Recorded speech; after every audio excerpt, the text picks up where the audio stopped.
Très difficile et très rare de voir de la prospective en matière de communication ou de graphisme.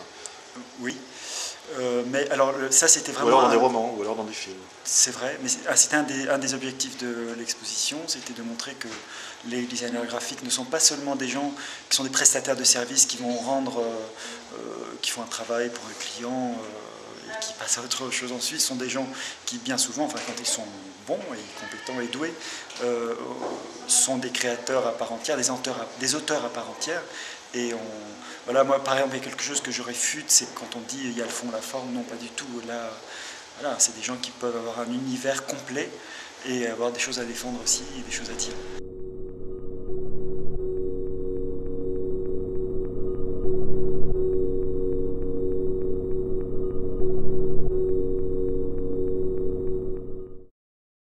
En 2036, il fait vraiment un temps de chien.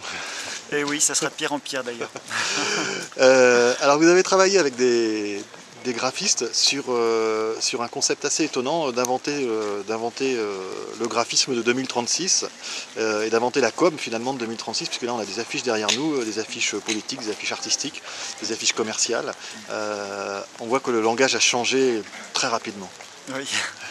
En fait, l'histoire finalement qui est racontée, c'est que ce container, nous sommes en 2036 d'abord, ce container a été abandonné en 2008 et les graphistes, donc le collectif H5, ils ont inventé 28 ans, puisque ça fait 28 ans de design graphique, 28 ans d'affiches politiques, sociales, culturelles.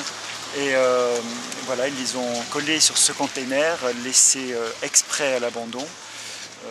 Et voilà, donc du coup les gens ne savent pas trop quand ils passent, ils se rendent compte qu'il y a un truc bizarre quand même au bout d'un moment, ils se rendent compte que Zinedine Zidane est candidat aux élections législatives en je ne sais plus quelle année, etc. Et que le Cefran dans les yeux en 2022. Le langage SMS est devenu très courant et même officiel. C'est Voilà, un nouveau français, on peut l'imaginer. On peut imaginer que le français évolue de cette façon-là, même si ça fait hérisser les cheveux d'un certain nombre de personnes. Et il est possible que la pub commence à utiliser des SMS. Et il est possible que par le langage de la pub, le langage courant devienne officiel et qu'on ait finalement un petit Robert. On peut délirer et en même temps ça semble presque crédible.